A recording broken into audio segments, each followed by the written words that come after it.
আপনারা অনেকেই জানেন, আমার ভাইয়ের ভিডিওতে দেখছেন যে আমার বাপের বাড়িতে কিন্তু আমন ধান মাড়াইয়ের কাজ চলছে। আর সবাই মিলে একসাথে হাতে হাত লাগিয়ে কাঁধে কাঁধ মিলিয়ে কাজ করার কি যে আনন্দ, সে শুধু গ্রামের মানুষরাই উপলব্ধি করতে পারে। হ্যালো এভরিওয়ান, আসসালামু আলাইকুম। সবাই কেমন আছেন? আশা করি ভালো আছেন। তো নিশ্চয়ই আমার ভিডিওটি দেখে বুঝতে পারছেন যে আমি এখনও বাপের বাড়িতে আছি। তো আজকের দিনটায় আসি, সন্ধ্যের আগ দিয়ে আমাকে বাড়ি চলে যেতে হবে। যদিও যাইতে মন চাচ্ছে না, তারপরও যাইতে হবে। কাজের মধ্যে যে এতটা আনন্দ আছে সেটা কিন্তু আমাদের ভিডিওগুলো দেখলে আপনারা বুঝতে পারবেন। আমরা কিন্তু অনেক আনন্দ করে মজা করে কাজ করছি, সেটা আপনারা ক্যামেরায় বুঝতে পারছেন কিনা জানি না। আর এখানে অনেককেই কিন্তু আপনারা দেখতে পাচ্ছেন, কেউ কিন্তু বসে নেই, একজন এক এক কাজে ব্যস্ত। কেউ ধান মাড়াই করছে, কেউ ধান সার দিচ্ছে, কেউ ধানের বস্তাগুলো আবার ভরছে, আবার কেউ ধানের বস্তাগুলো ধোয়াচ্ছে। তো এই যে দেখেন, আমি আর মেঘনা পেঁয়াজ ছিলাচ্ছি, কারণ অনেকগুলো মানুষ, তাদের তো রান্না করতেই হবে। তো আমি যদিও তেমন ভারী কোনো কাজ করি নাই, হালকা পাতলা কাজগুলো আমি করছি।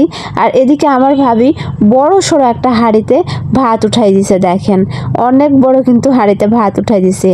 আর আমার ভাই সে কখন বাজারে গেছে মুরগি কেনার জন্য, এখনও ফেরার নাম নেই। আমার ভাবির ভাত রান্না হয়ে গেছে, কিন্তু এখন আমার ভাই আসেনি। আর এই যে দেখেন, আমার ভাই কিন্তু এখন চলে এসেছে।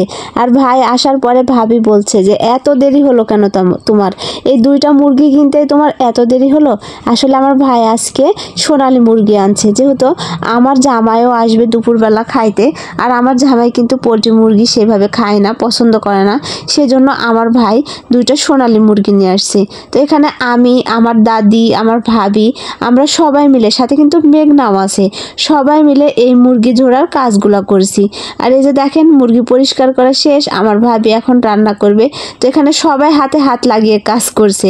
আর আশফিয়া মামুনি এমন কান্না শুরু করেছে যে আমার ভাবি রান্না করতে করতে উঠে গেছে, তাই আমার ভাই মাঝপথে রান্না শুরু করে দিয়েছে। তো এই যে রান্না বান্না শেষ, এখন ভাবি সবাইকে খাইতে দিবে। তো যেহেতু অনেক দেরি হয়ে গেছে, প্রায় 2টা বেজে গেছে, আমরা আর বাড়ির ভিতর খাচ্ছি না, আমরা সবাই মিলে বাইরে বসে থেকে খাচ্ছি। আর বাইরে বসে থেকে খাওয়ার কিন্তু মজাই আলাদা। আর এদিকে সন্ধ্যাও লেগে গেছে, আমাকে বাড়িতে আসতে হবে। তো আমার ভাবি আমাকে আজকে কিন্তু একটা ছাগল দিছে, আর সেই ছাগলটা নিয়ে আমি বাড়িতে যাচ্ছি। তো এই যে আশফিয়া মামনিকে রেখে বাড়িতে যেতে ইচ্ছাই করছে না, কি আর করব, বাড়িতে তো যেতেই হবে। তো ছাগলটা নিয়ে একটা অটো গাড়ি ভাড়া করে এই যে বাড়িতে চলে এসেছি। তো অনেক দিন পর বাপের বাড়িতে একটা রাত কাটিয়ে আসলাম, খুবই ভালো লাগলো। আবার কবে গিয়ে থাকতে পারবো জানি না। তো আজকের ভিডিওটা আমার এ পর্যন্তই। সবাই ভালো থাকবেন, সুস্থ থাকবেন এবং সবাই আমাদের জন্য দোয়া করবেন।